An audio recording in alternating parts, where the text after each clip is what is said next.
Welcome to our last section on the timeline of the exile to Jesus. The last king mentioned in the Bible was Artaxerxes. Artaxerxes, we'll go to the notes here, and we see this is misspelled. It should be, instead of an A, xer, should be epsilon, Xerxes. Artaxerxes in the King James is a name that's given to Cyrus, the first king of Persia, in the books of Nehemiah, and I think Ezra. But it's Artaxerxes in the Greek. It's not Artaxerxes. The only place that this spelling here appears is in the book of Esther. Now, the King James translators never went to the Greek, so they wouldn't know, and they came up with the best they could, and they gave Artaxerxes, the ruler, the name Artaxerxes, which is wrong. It's Artaxerxes, but we've went through that already, so I don't have to go through that again. You can see that in a video on Artaxerxes. Artaxerxes here, being the last Persian king, basically was close to the time of Alexander the Great. He was of the Achaemenid Empire, the Persian Empire, which pretty well ended around 330 BC. Now, what it says about Artaxerxes in the Bible is sparse. Esther 1, 2, and 3, it says, "And in those days, when Artaxerxes was enthroned in Shushan, the city," now the Susa where he was enthroned was what Alexander attacked. "In the 3rd year of his reign, he made a banquet to his friends and to the rest of the nations and to the Persians and Medes and honorable ones." You can read Esther and find out all about that. And then in Esther 2:16, it says, "And Esther entered to Artaxerxes, the king, in the 10th month, which is Tebeth, in the 7th year of his reign, and she ended up becoming his queen." And then in Esther 3:7, at the end, it says, "And he made a referendum in the 12th year of the kingdom of Artaxerxes." Now, I'm not sure if this was Mordecai or Haman, but somebody made this referendum. But this is the last king that's mentioned, and he is of the Achaemenid Empire. Then next came Alexander the Great. And he only lived until like 35 years old, reigned between 336 and 323. Alexander invaded Persia, defeated Darius, probably the father of Artaxerxes. Maybe Artaxerxes was alive at that time, and I'm sure he was, because, well, maybe not, because Alexander died at 323. But then in Alexander's time, he became the king of Persia, and then also a pharaoh of Egypt. After the death of Alexander, we have the time of the Diadochi. We have a chart on that, and there it is. Now, the Diadochi, who were they? They were rival generals under Alexander and some friends, and they fought for control over his empire after his death in 323. The main people in the Diadochi in history are Ptolemy, who took over Egypt, Antigonus, Cassander, who are not involved in the Bible, more were in Greece, and then Seleucus Nicator, who was what's called the Seleucid rulers in Syria, and they conquered much of what is called Israel today. The Egyptians came in and conquered part of Israel at different times also. So in this time, we have the rise of Hellenism, which is basically Greek culture, and it's spread throughout the Mediterranean area. People were speaking Greek, as we see today. Many people in the world speak English. Then the Greek was spoken a lot in Alexandria, Egypt, which 1/4 of the city, there was a Jewish quarter. 1/4 of the city was controlled by the Jews. And at this period of time, right after the first Ptolemy, is Ptolemy Philadelphus. And during his time, the Greek scriptures were developed, called the Septuagint, which is sort of a name that's been given to them like the King James or the NIV and American Standard.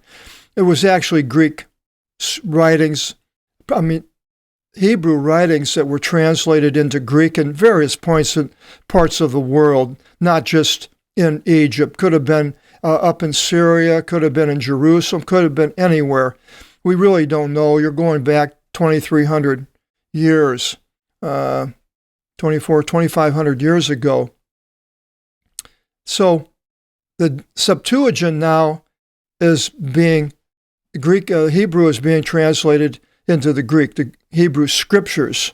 And so now underneath this Diadochi, the Seleucids, we see the main one was this Epiphanes over here. Antiochus Epiphanes under the Seleucids.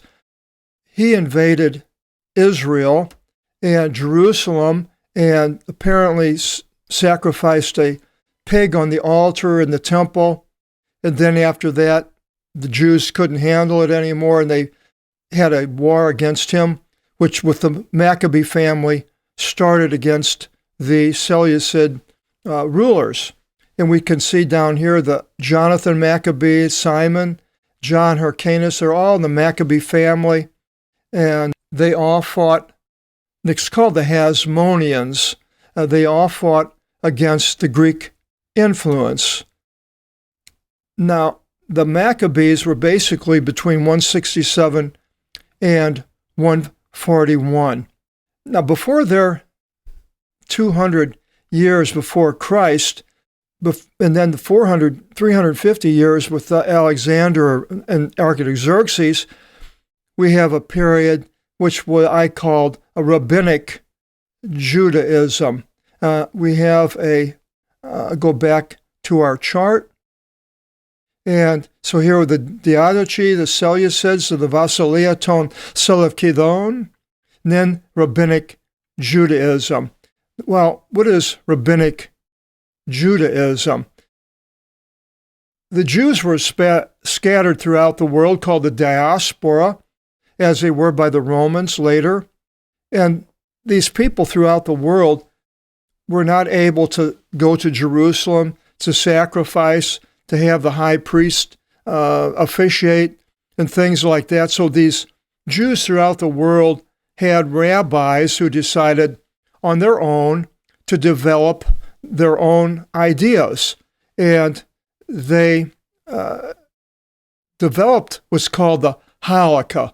The Halakha began with these rabbinic rabbis, rabbinic Jews, and the Halakha was similar to the Sharia law. It was their opinions, which became codified, became law of the land, which you couldn't do, how you could walk, how you could behave, how you did everything. Basically, it mentioned and controlled the actions of the Jews throughout the world. And they would listen to these rabbi, and it would say, Rabbi so-and-so said, to do this, and Rabbi so-and-so said to do this other thing, and they wrote these things down for a couple of hundred years until the time of the Maccabees. That was 200 years later, and it became a written law then. And these rabbis, as they wrote these laws down, they passed them down from one generation to another generation. Now, their writings basically had to do with the books of Exodus, Leviticus, Numbers, and Deuteronomy, the laws of Moses. They weren't concerned with Genesis, not concerned with Joshua on down to Malachi and none of the prophets. They were interested in the law of Moses. And you find today, we'll get into a little bit later with today in the Talmud, but so that they were only related to these actions of man. And by the time that Jesus came, which we have here, the New Testament, we see that there were basically the two political religious parties of the Sadducees and the Pharisees. And the Sadducees didn't believe in a resurrection or angels. The Pharisees believed in a resurrection and angels, and these two were constantly arguing with each other to the point of affecting Paul. We'll get into that here in a little bit. So now we have the time of the New Testament. And the time of the New Testament began with basically the time of Rome. And Rome invaded Israel in 63 BC, 63 years before Christ was born, by the general Pompey, who laid siege to Jerusalem and conquered it and set up Roman rule, which then went from Julius Caesar down to Augustus when Jesus was born, and then into other Roman rulers. But, and go back to our chart here, we see down here the Maccabees. We see Aristobulus, Alexander Jannaeus, and Hyrcanus. All these people were at the time of the Romans, and they were now fighting among themselves for who would be the ruler of Israel, that land. And Herod was one person that was an Idumean from over in Idumea, Edom, which was on the eastern side of the Dead Sea, where today's Jordan. He was not Jewish, but he became allied with Julius Caesar and was eventually made king of Israel over these other people that were all fighting. Mark Antony was involved, and Cleopatra, all that period of time. This was all written down by a man called Josephus, and he wrote the history of the Jewish people and the Jewish wars. I have books up here on Josephus, interesting. He didn't write before anything about what happened before the Maccabees, though. He did in the Bible, but there wasn't much mentioned. What happened before the Maccabees after Artaxerxes is pretty much a shrouded history. So Josephus, though, was a general that saw the destruction of Jerusalem by the Romans, and he actually was allied to the Romans. Now, Jerusalem then revolted. The Jews revolted against Rome. Titus came in, a general, and attacked Jerusalem. It fell, 70 AD. They destroyed Jerusalem, took all the people, and sent them out throughout the world. And so that was basically the end of the New Testament. The New Testament, some of it might have been written after the 70 AD. It could have the end of Paul's life, and the book of Revelation could have been written after the fall of Jerusalem. Now, remember I mentioned how the rabbis put together these writings between 200 years after Artaxerxes, before the Maccabees. Then during the Maccabees, they still had these writings, and a couple hundred years after the Maccabees, after Jesus, they were even still writing. They were writing what's called the Mishna. Now let's go back up to our chart here. The Mishna, it was written, and I have a copy, and it put together all these writings of of all of the rabbis. It says in here, Rabbi Simeon ben something said this, Rabbi Hamiel said this, and on and on. All these are rules of how to act and do and what to do in detail. And during this period of time that was being written, it would have been towards the time of Paul. One person that was mentioned in this Mishna, in this book, a rabbi. And we find this in the book of Acts. And it says in 534, then having risen up a certain one in the Sanhedrin, a Pharisee by name, Gamaliel, a teacher of the law, esteemed by all the people, urged the apostles to be made to go outside a little. And he said to them, Men, Israelites, take heed to yourselves over these men, while you're about to act. For before these days, a Theudas rose up, naming himself to be somebody in whom a number of men leaned towards, about 400, who were done away with. And all, as many as were persuaded by him, were parted and came to nothing. And after this, Judas the Galilean rose up in the days of the census, and separated a fit amount of people to go after him. That could have been at the time of Jesus. The census was when he was born. And that one perished, and all, as many as were persuaded by him, were dispersed. And at present I say to you, abstain from these men, and allow them. For if this counsel should be from men, then this work will be broken up. But if it is from God, you will not be able to break it up, lest at any time even you be found as fighters of God. Very wise man. Fighters of God, theomachy.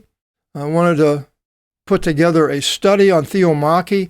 Fighting against God has gone on from the time of the patriarchs through all the kings, the judges, and then down to the time of Christ, and I believe even today the Jews are fighting against God.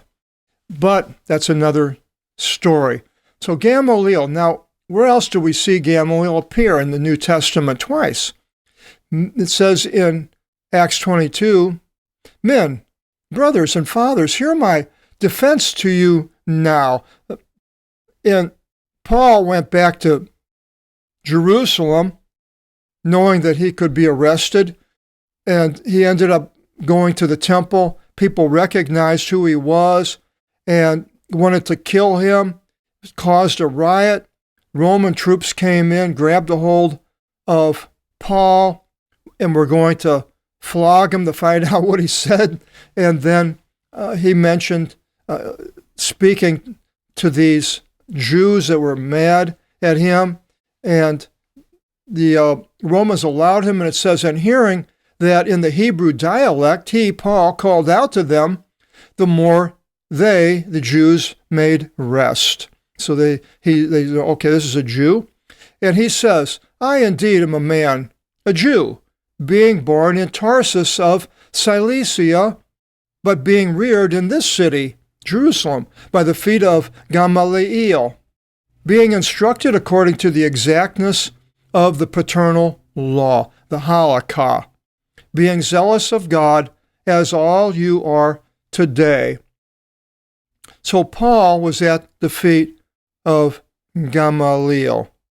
Now, you'll say, oh, that's interesting. Is that the end of that? No. We see now, go into the Mishna. And who is mentioned in the Mishna? Here, it is in Megillah 1:8.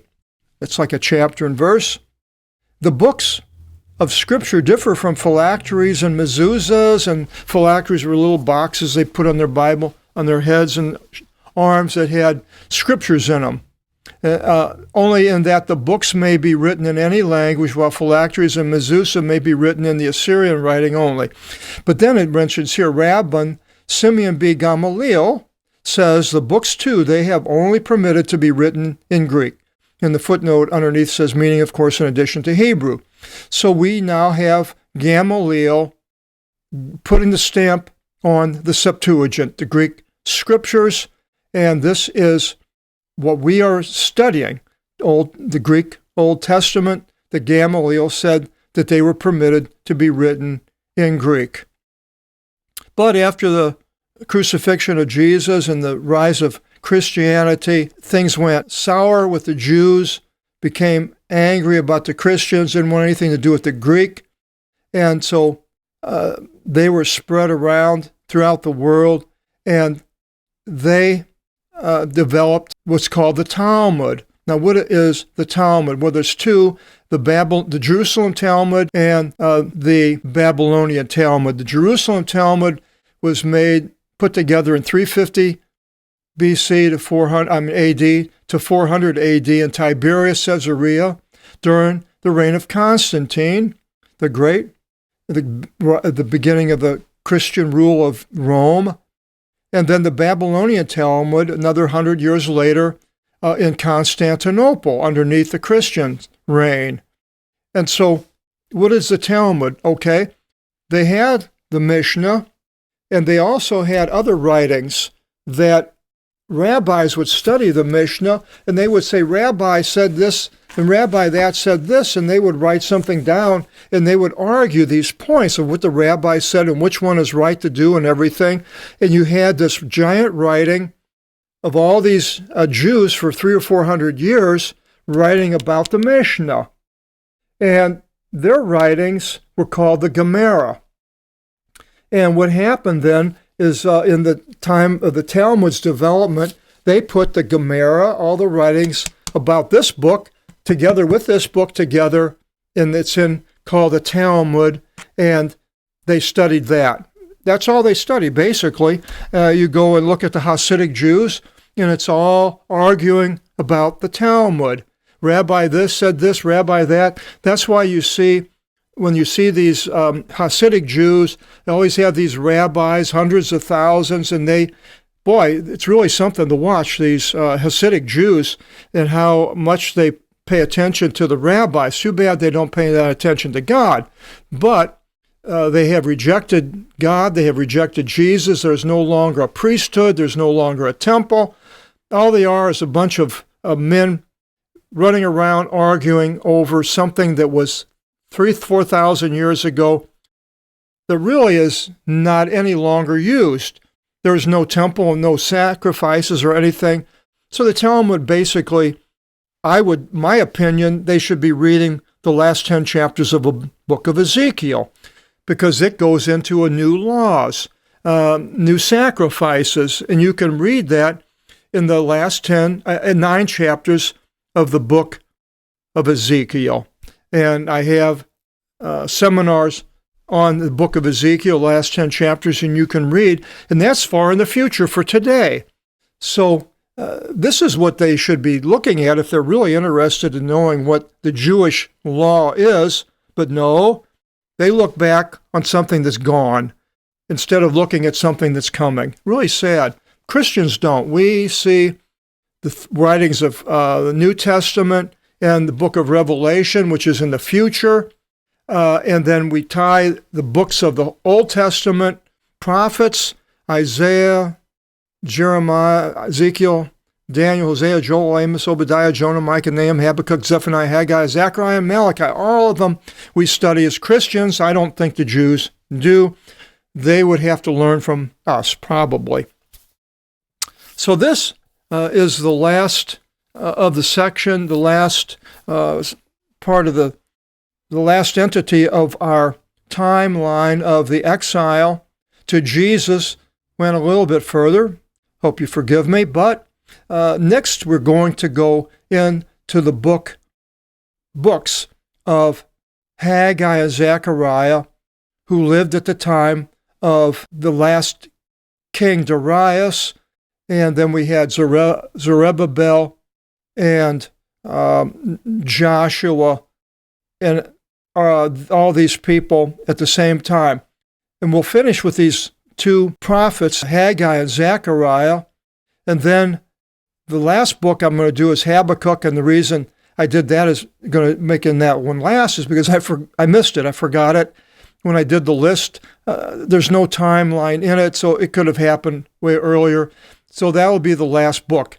But the next two are the end of the timeline, or not quite at the end here, but at the time of before Artaxerxes, the time of Darius. I hope you join us in the books of Haggai and Zechariah. And until then, God bless.